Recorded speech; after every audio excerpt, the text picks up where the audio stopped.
Servus YouTube. Dlho som nepýtal žiadne video ohľadne rýb. Takže, plán A bol Lenešice Česi, alebo teda Česká republika 2026. Lenešice Česká republika 2026 padla. Nezúčastním sa.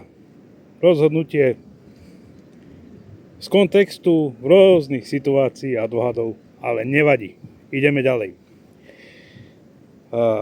Teraz sa nachádzam na váhu na takom známom mieste, ale tu som chodeval s mojim kamarátom, tak som sa rozhodol, že zahajím sezónu veľkých rýb tu na váhu. Prišiel som na pár hodín, uvidíme, či sa zadarí alebo nezadarí. Možnosti sú rôzne, váh nikdy nevie. Hej. To je prvá taká výprava na väčšiu rybu, ako je nasaďak. Tak hádam, bude úspešná, ale nejdem skúšať žiadne pelety ani nič podobné alebo kukuricu, na ktorú viem, že by som na peletu 100% by som vyťahol, ale chcem to dneska pojať tak trochu rekreačne. Vyčistiť si myseľ od rôznych starostí, mám aj trochu pokoj, takže to takto mám plán na dnes. Ďalšia vec je, že mám nahodené na klasiku svoju jednu Hot Demon a popku ananasovú alebo citrusovú, už fakt neviem aromu, ale žltá, a druhú mám nahodenú od Carparts jahodu.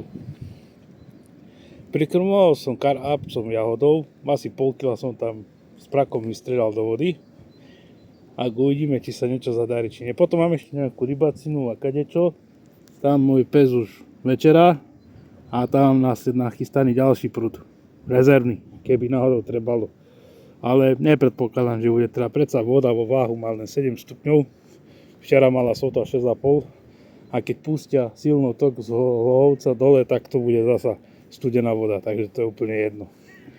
Ale v každom prípade si takto tu vychutnávam, sedím, som tu hodinu a pol, z toho nahodené obe prúty mám pol hodinu, lebo mne všetko trvá, kým sa vybalím, kým sa prichystám, môžem ja robiť čo chcem. Rýchlejšie to nikdy nebude, ale nevadí. Je to tam, som v hre a strašne som zvedavý, či sa zadarí dnes nejaká väčšia ryba. Jasne, budem nad tým rozmýšľať, či to má efekt, nemá efekt, takýto rýchly lov na váhu, ale raz sa mi zadarilo, tak možno aj dneska sa mi zadarí, veď ešte.